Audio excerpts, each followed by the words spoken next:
History's been leaning on me lately. I can feel the future breathing down my neck. And all the things I thought were true when I was young and you were too, turned out to be broken. And I don't know what comes next. In a world that has decided that it's going to lose its mind, be more kind, my friends. Try to be more kind. Good morning, everyone. I'm Reverend Hank Purse. My pronouns are he, him, and his, and I am the minister of this lovely church, the Unitarian Universalist Church of Reading. It is good that we are here together today. And I just want to give you I just want to let you know about one little event that's going to happen after our service when we all go into coffee hour. We're actually going to have a little bit of a talk back. When folks break into your the little breakout rooms, I'm going to come and visit each breakout room for about 5 minutes. And I'm going to ask you 3 questions, which were emailed out just yesterday, about what you're thinking about these online services, and if you have more ideas for us. But that's then.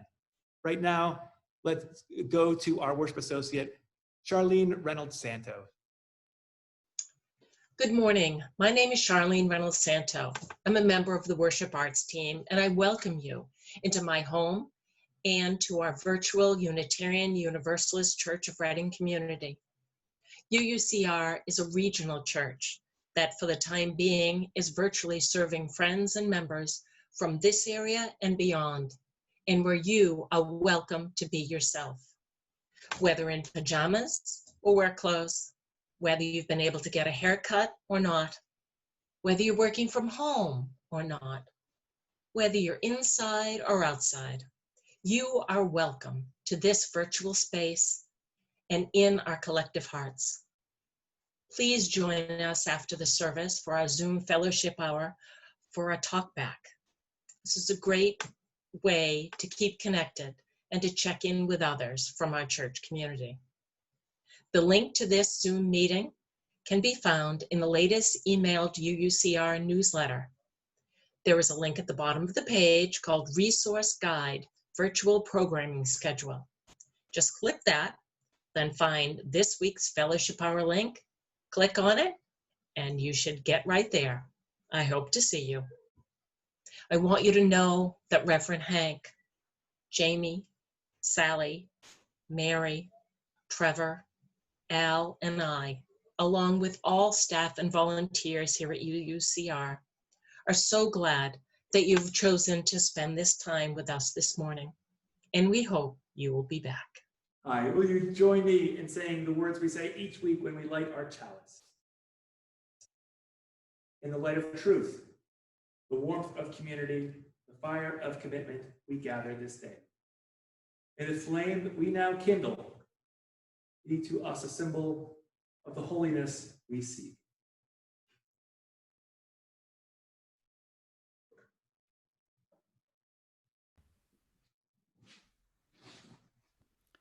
Good morning, everyone. If you took part in the UUA's vigil this past Tuesday, you will have heard our next opening hymn, sung beautifully by musician Dr. Glenn Thomas Rideout. We'll sing Circle Round for Freedom 3 times through, and there's some harmony parts. I had some fun doing an a cappella recording with this, so feel free to sing the melody or any of the harmonies with me. Circle round for freedom. Circle round for freedom, circle round for peace, for all of us in prison, circle for release, circle for the planet, circle for each soul, for the children of our children, keep the circle whole. Circle round for freedom, circle round for peace, for all of us in prison, circle for release. Circle for the planet, circle for each soul, for the children of our children. Keep the circle whole. Circle round for freedom, circle round for peace, for all of us imprisoned. Circle for release, circle for the planet, circle for each soul, for the children of our children. Keep the circle whole. Keep the circle whole.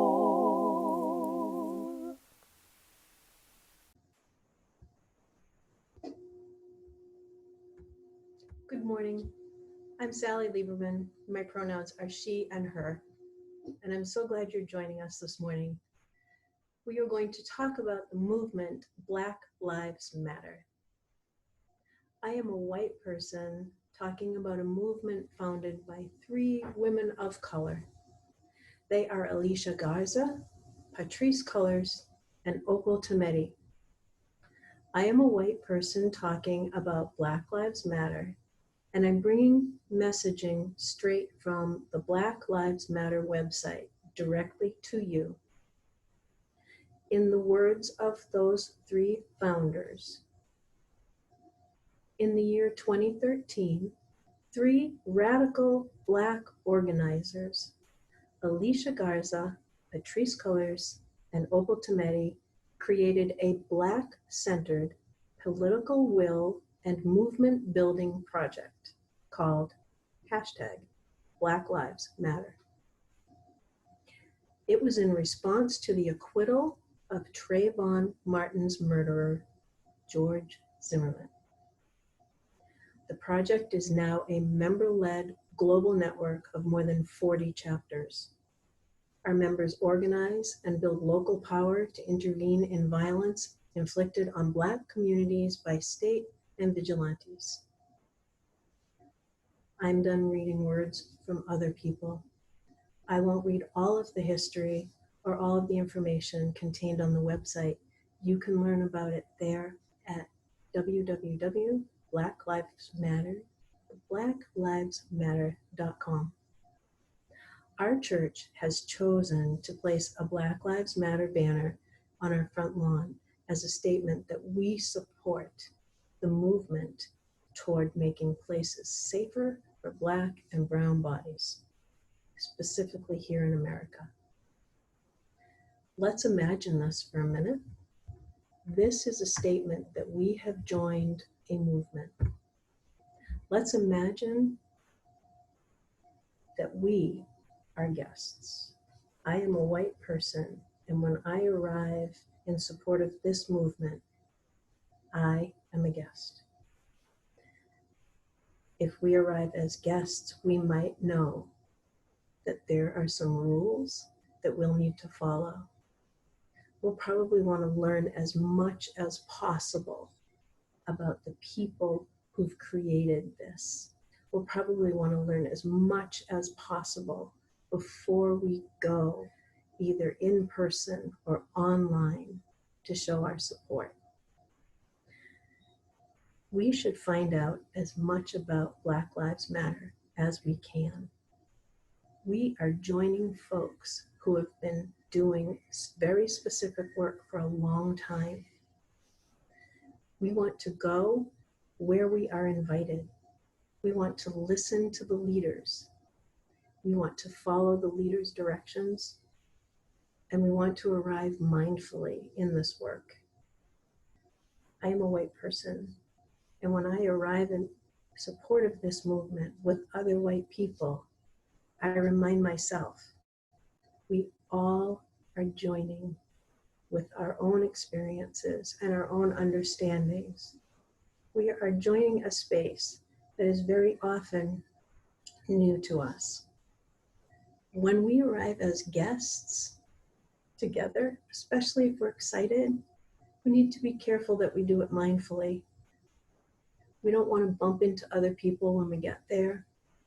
We don't want to take up a lot of space or take up a lot of attention. Because remember, we're there to add numbers because there's strength in numbers.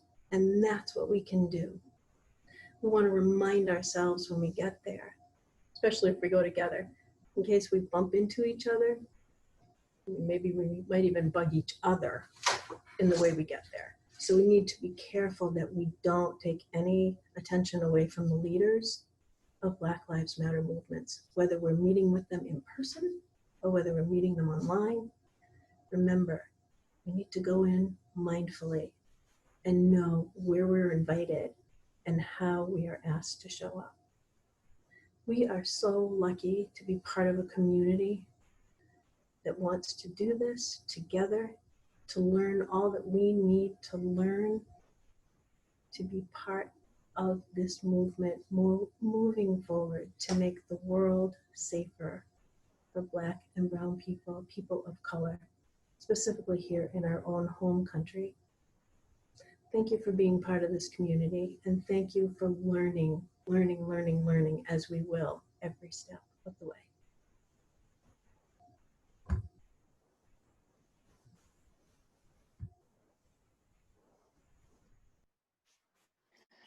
Friends, we have reached the moment in our service where we pray together.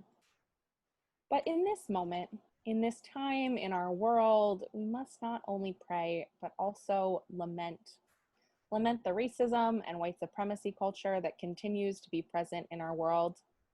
This prayer includes the words of people of color, words specifically from Michael Eric Dyson from Tears We Cannot Stop, a sermon to white America. Friends, let's take a moment to breathe together.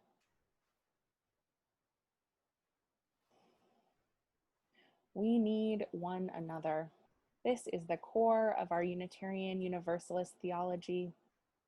We are the human agents of the holy, the vessels through which redemption, healing, salvation occur. There is only us, and this short lifetime to create the shimmering, glorious we that might exist. We have needed one another all along, and we have failed one another. We who are white have failed people of color, and by extension, the shimmering, glorious we that might exist. People of color tell us this. They tell us one thing you must understand, beloved, is that whiteness isn't a solo act. It's got a supporting cast. Lots of other things got created to uphold and justify whiteness. And you, beloved, have benefited from them without questioning. I say to you, we need one another, but we have not needed one another equally. If our need for one another were reciprocal, that need would have long ago forced us to surrender our grips on our certainty, our preferences, our standards of comfort. People of color tell us again, my dear friends, please try to understand that whiteness is the status quo. That's why many of you are offended by the reference to race. You believe you're acting and thinking neutrally, objectively, without preference. You see yourself as colorless until people of color dump the garbage of race on your heads. You have no idea how absurd and hurtful that notion is. White friends, in our limitless possibility, consciously and unconsciously, we who are white have inflicted wounds on the spirits and psyches of people of color. So much has been lost. I'd like to invite those of you who identify as white to repeat those words with me. So much has been lost. We confess before the spirit of wholeness and reconciliation that we have needed to be right and needed to be white more than we needed to listen. So much has been lost. Will you say with me, so much has been lost. The gentle mystery of life calls us to make room for all people to be their fullest selves. seen, heard, valued, included, empowered. We who are white have not yet risen to that call. So much has been lost. Say it with me.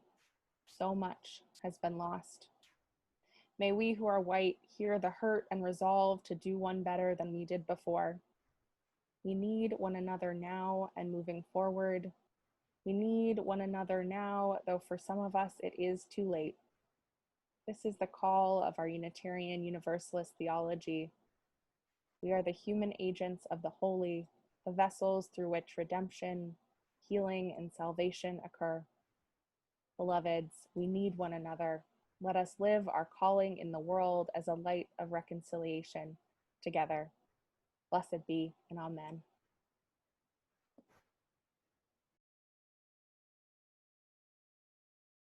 We shall be known by the company we keep, by the ones who circle round to tend these fires.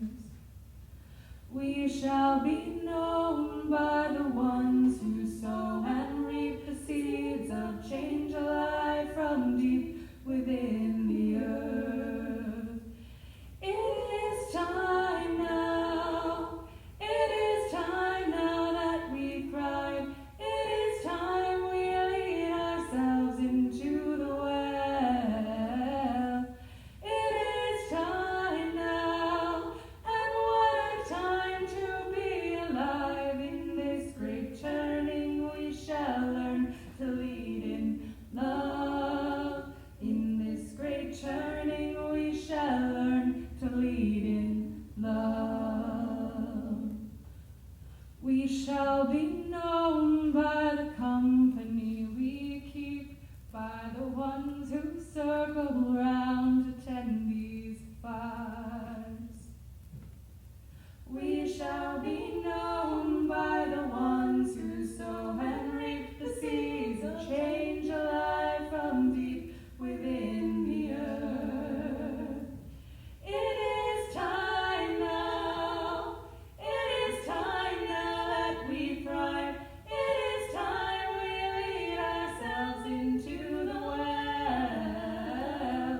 It is time now, and what a time to be alive in this great turning. We shall learn to lead in love. In this great turning, we shall learn to lead in love. It is time now.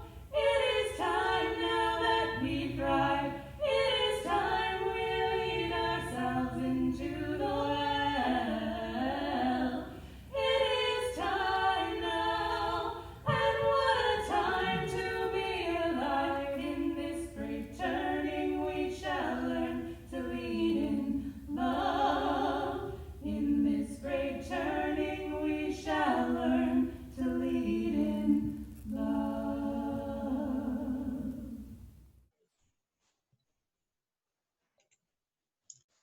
Today's reading is a story of the lost sheep from the Gospel of Luke.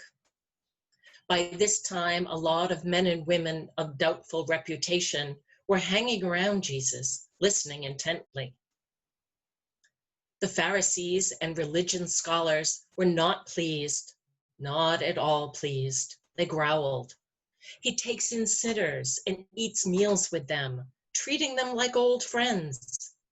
Their grumbling triggered this story.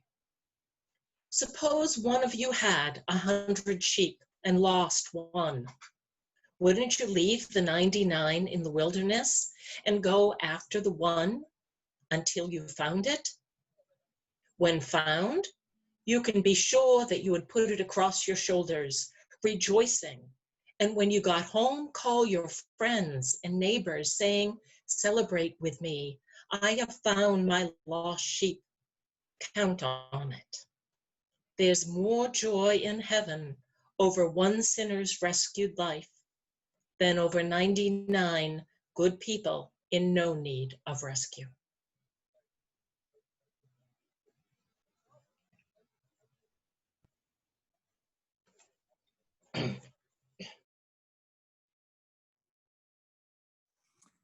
I thought that we would have as a reading this Sunday a passage from the Bible, from the Christian Gospel of Luke. Because, well, this week there have been photos of a certain person holding up a Bible as a prop for a photo opportunity during the protests after the murder of George Floyd. But I'm not sure that person is aware of what the lessons are inside that book. As one of my friends wrote, it is easy to hold up a Bible. It is hard to live up to it. You know, ours is a faith that accepts the idea that wisdom can be found in religious and philosophical writings from around the world and across time. We don't automatically accept every text as being a sacred text, but we humbly realize that we don't know everything. That there is wisdom to be found in cultures and in groups, often overlooked by the dominant culture, the one that most of us belong to. It also means that in humility, we should be willing to be open to new understandings, which sometimes means we need to translate language that might push our buttons. Not that we should accept something which, as Walt Whitman once said, insults your soul, but being part of a faith like ours means having to examine our emotions, our reactions, and our beliefs because we want to be open to transformation. So the reading this morning is one of the better known parables that Jesus told. In fact, it is the first of 3 that are told right in a row. There is the story of the lost sheep, the story of the lost coin, and the story of the lost son, also known as the prodigal son. The lost sheep, we've already heard. The story of the lost coin is very similar. It's a widow who can't find a coin that she's lost in her house, and she searches everywhere, then she finds it and she rejoices. And of course, the prodigal son is a story of a young man who takes his half of his inheritance and goes off and spends it, only to come home later begging forgiveness, being accepted in by his father.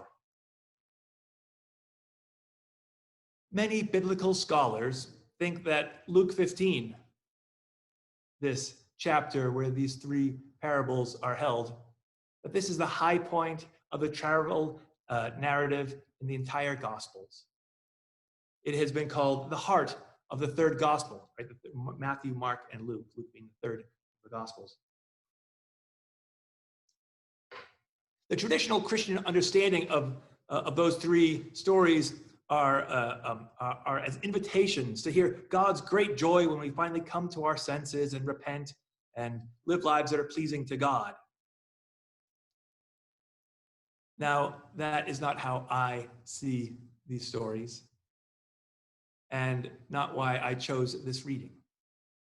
Because the story of the lost sheep and the lost coin is different from the story of the prodigal son.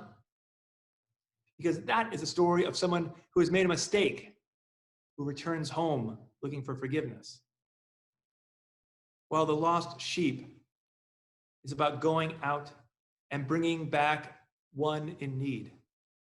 Bringing back not as punishment, not to correct, but going out, a shepherd going out of love and acceptance. It is not about forgiveness, but compassion. Compassion is, of course, the worship theme for the month. Compassion is something that our world needs very much. So let's talk about that story of the lost sheep. That opening line, now the tax collectors and sinners were all gathered round to hear Jesus. But the Pharisees and the teachers of the law muttered, "This man welcomes in sinners and eats with them." This sentence unlocks the meaning of the parable. Jesus portrays 2 groups of people who are in conflict. The tax collectors and other sinners versus the Pharisees and scribes. This is, we have seen this conflict several times in the life of Jesus, and where Pharisees are grumbling about Jesus hanging out with tax collectors. Now, the reason why tax collectors were looked down upon at this time was not just because they were often corrupt, skimming money off from the poor, but because they were seen as people who were aiding the Romans. They were held as traitors to their people, collaborators with the oppressors. That is not how Jesus saw them, or at least that is what we are led to believe. He saw them as people for whom the system, a system which kept the powerful in power, was exploiting these people's outsider status. They had no other option to feed their families, and they were shunned because of that. So Jesus tells the story of the shepherd going looking for his sheep who has wandered away. Right? This is not about God going out to look for a sinner to save them, but looking to include that one who has been excluded. One of the ways our religious tradition understands Jesus was that he was an exemplar. Thus, we should hear this story as an example for how we should live our lives. It should inspire us and motivate us on how we are to live. Yes, to go out and find the one who maybe is lost. And also to search out those who have been shunned, excluded, to understand their experience. Understanding the experience of someone who is in pain, this is empathy. The action of understanding, being aware of, being sensitive to, and vicariously experiencing the feelings, thoughts, and experiences of another person. That's empathy. Empathy is that recognition of the feeling, that tenderness, that humanness within ourselves, the ability to extend that feeling to others. But there's a difference between empathy and compassion. Compassion is a broader word. It refers to both an understanding of another's pain and the desire to somehow mitigate that pain. Compassion is what happens when we act on that feeling of empathy, when we do something to put it into practice. It's not just the feeling, it's the action. Karen Armstrong, the author and commenter on comparative religion, writes that our word for compassion, the English word for compassion, comes from a Greek Latin root, which means to endure something with another person, often to endure suffering with another person. That means putting yourself imaginatively in another person's shoes, and not just seeing things from your own blinkered and often self-interested perspective. In other faiths, the word compassion gives us another insight.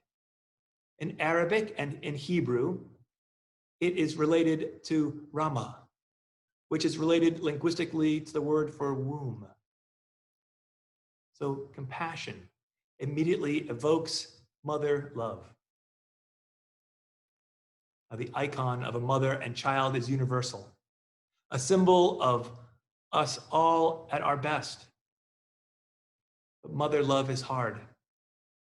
A mother has to get up every night for her crying child, no matter how exhausted she is.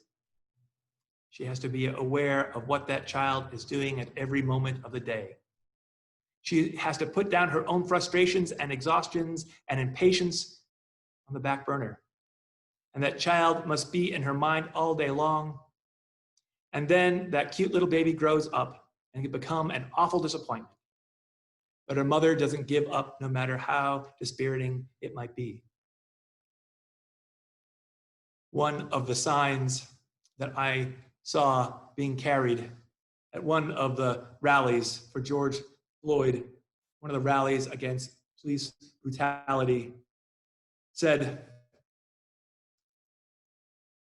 that George Floyd, in his final words, called out for his mama. And thus, all mamas should hear that call and turn out to protest.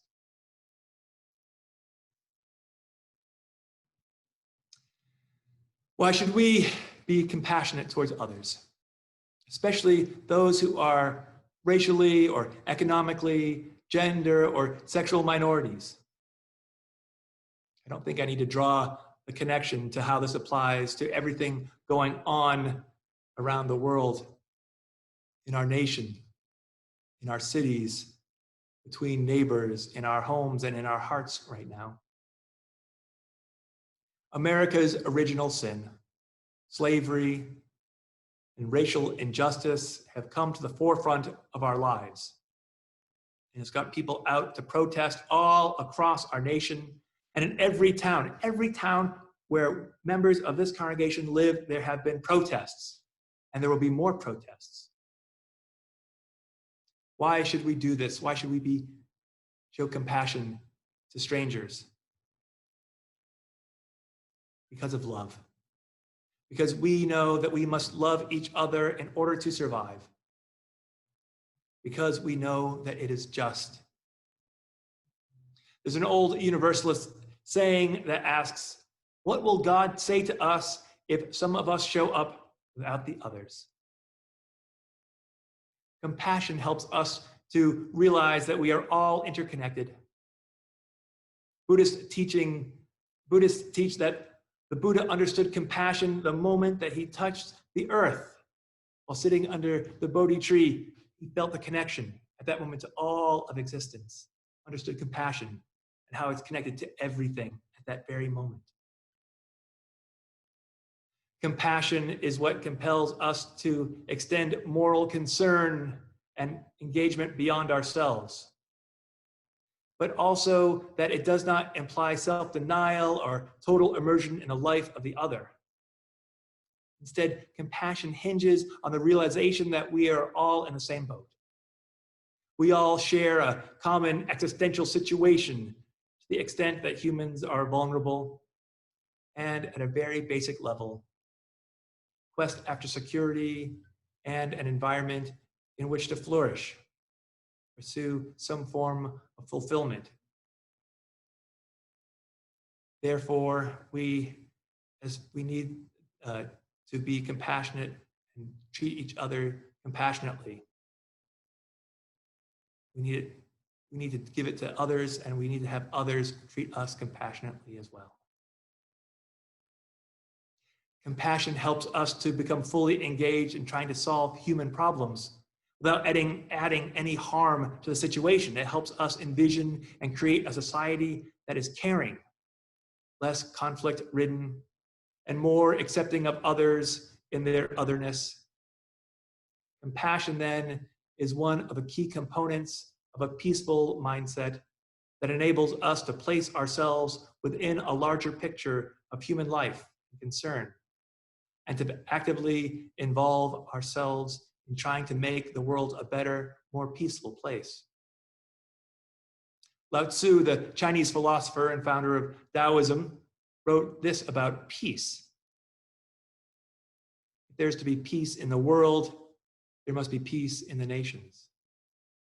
If there's to be peace in the nations, there must be peace in the cities. If there's to be peace in the cities, there must be peace between neighbors. If there's to be peace between neighbors, there must be peace in the home. If there's to be peace in the home, there must be peace in the heart. Once again, recognizing the connection that we have with each other makes you realize that in community, compassion looks like both mercy and justice. When you act compassionately, it has the ability to transform an individual and transform a larger community. I want you to think about those actions that you can take that will help you build your empathy and how to enact that empathy as compassion. Compassion that will be perceived by people both as merciful and just. Let's end with a prayer. Spirit of compassion, teach us to consider how others experience the world, to understand who they are and how they understand qualities at their same core of being as we do. Teach us to listen for places of shared experiences and connections, and teach us to be curious and open to differences. Teach us to love into brokenness, to give space to be patient with healing. Let us be strong in our vulnerability and our not knowing, and exposing our true, worthy, and perfect selves to those around us. Give us courage to face judgment, scorn, and hatred because of the greater good. Let us be disciples of essential goodness, strong in our knowing that in each being there is a divine light of the soul. Give us the strength to keep feeling empathy even when we are tired and even when we are broken, for then, and only then, we have become fully human. Blessed be and amen.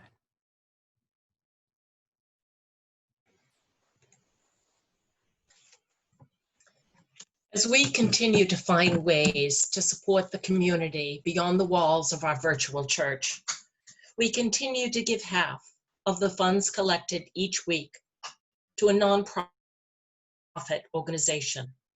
This is not because we have more than we need, but because there is so much need.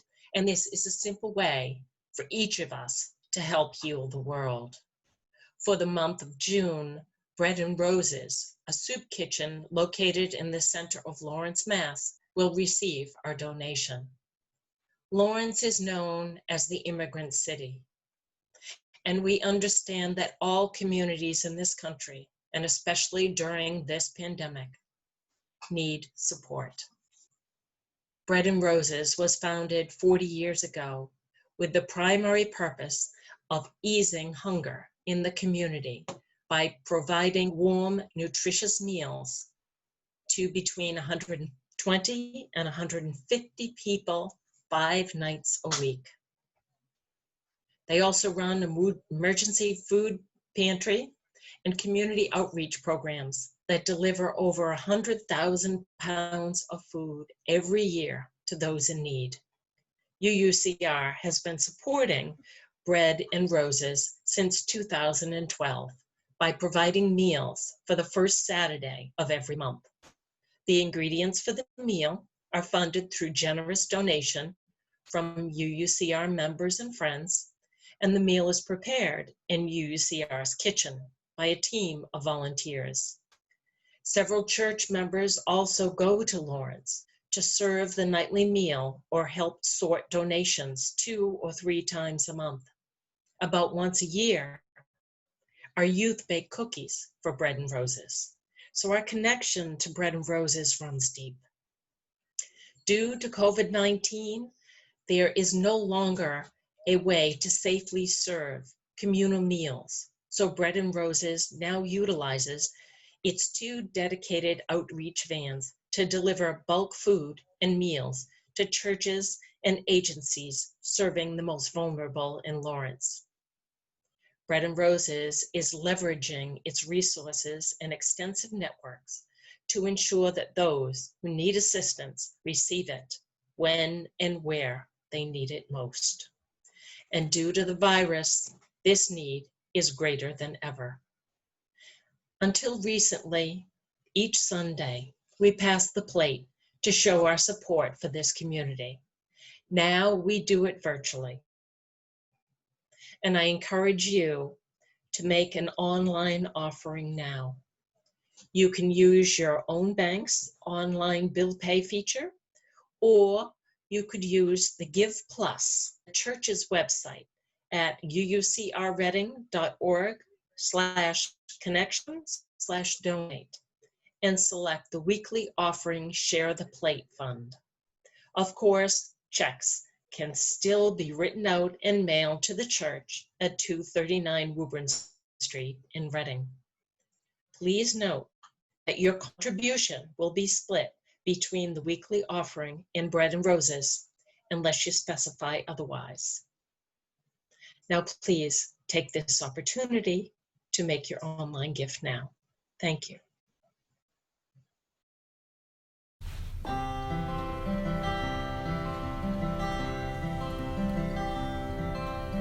I hear a bird chirping up in the sky. I'd like to be free like that, spread my wings so high. I see the river flowing, water running by. I'd like to be that river, see what I might find. I feel the wind blowing, slowly changing time. I'd like to be that wind, I'd swirl and shape the sky. I smell the flowers blooming, opening for spring. I'd like to be those flowers, open to everything.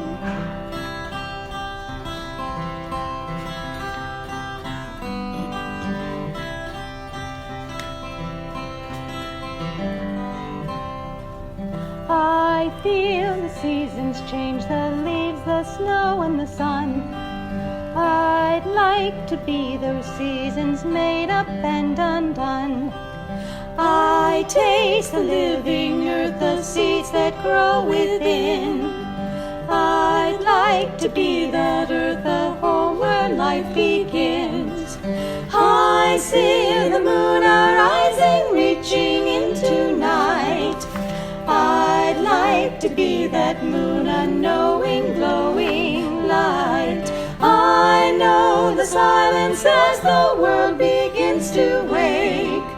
I'd like to be that silence as the morning breaks.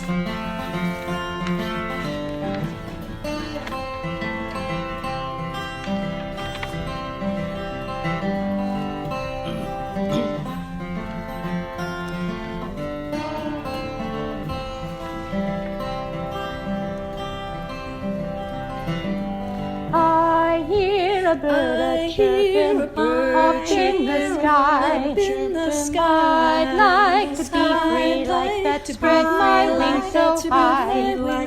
I see the river flowing, water running by. I'd like to be that river, see what I might find. I feel the window blowing, slowly changing time.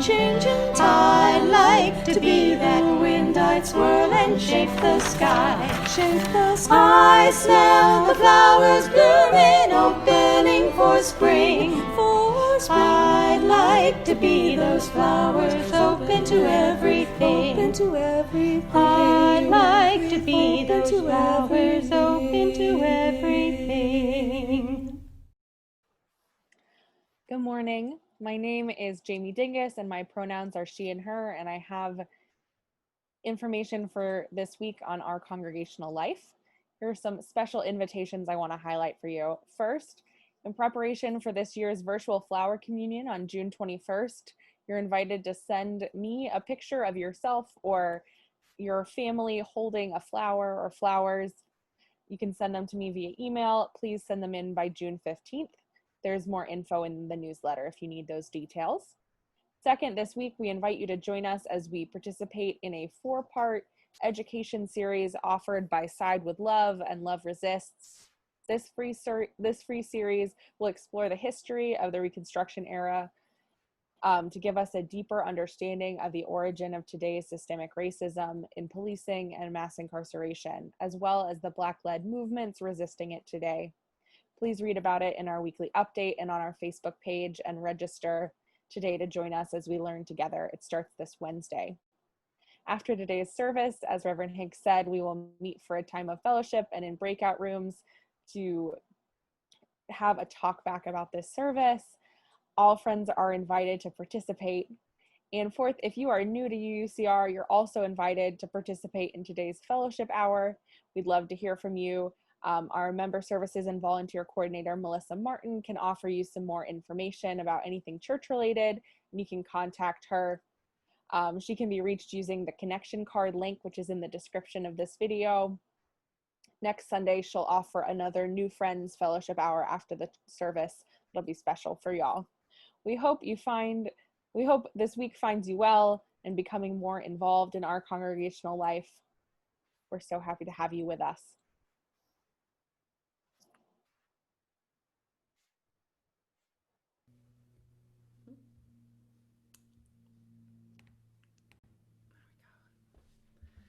Our closing hymn, I Wish I Knew How It Would Feel to Be Free, was written in 1964 by Billy Taylor, actually as a letter to his daughter Kim.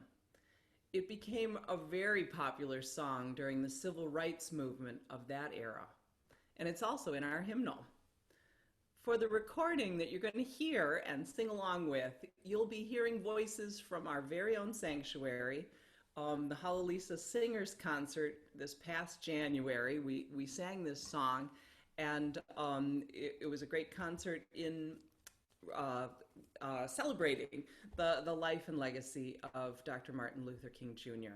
So I hope you'll sing along with us for I Wish I Knew How It Would Feel to Be Free.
Friends, will you join me as we extinguish our chalice by saying our closing words, our extinguishing words? We extinguish this flame, but not the light of truth, the warmth of community, or the fire of commitment. These we carry in our hearts. And now our benediction. The dreams that we have shared, pain that we have shared, the hopes and wishes we have shared, these we hold and carry in our hearts with care as we go from this place. Our worship is over. Our service begins. Go in peace.